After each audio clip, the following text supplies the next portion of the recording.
Hello மக்களே! நம்ம சேனல்ல புளிக்குழம்பு வந்து எப்படி பண்ணலான்னு பார்க்கலாம் வாங்க.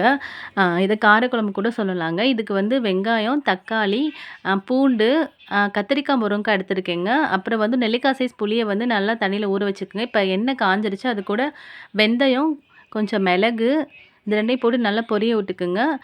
இப்ப வந்து நம்ம வெங்காயம், கொஞ்சம் கருவேப்பில, தக்காளி, நச்சு வச்ச பூண்டு இது எல்லாத்தையும் போட்டு லைட்டா ஒரு கிளறி விட்டுக்குங்க. இப்போ நம்ம காய்கறி அது கூட போட்டுடலாங்க.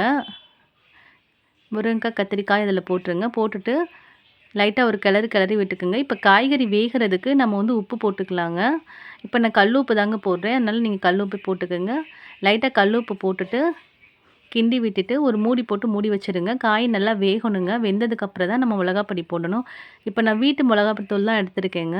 நான் 2 ஸ்பூன் போட்டேன். உங்களுக்கு காரம் கொஞ்சம் அதிகமாக வேணுனா நீங்க 3 ஸ்பூன் போட்டுக்கங்க. நல்லா கிளறி விட்டுக்குங்க.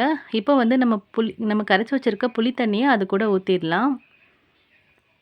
தண்ணி ஊத்திட்டு லைட்டா கிண்டி விட்டுட்டு ஒரு மூடி போட்டு மூடி வச்சுருங்க. இந்த மாரி கொஞ்சம் கொதிச்சு வந்துரும். லைட்டா வத்துனுச்சுன்னா குழம்பு ரெடி ஆயிருங்க. அவ்வளோதாங்க. நம்ம சாப்பாட்டில போட்டு சாப்பிடலாம்.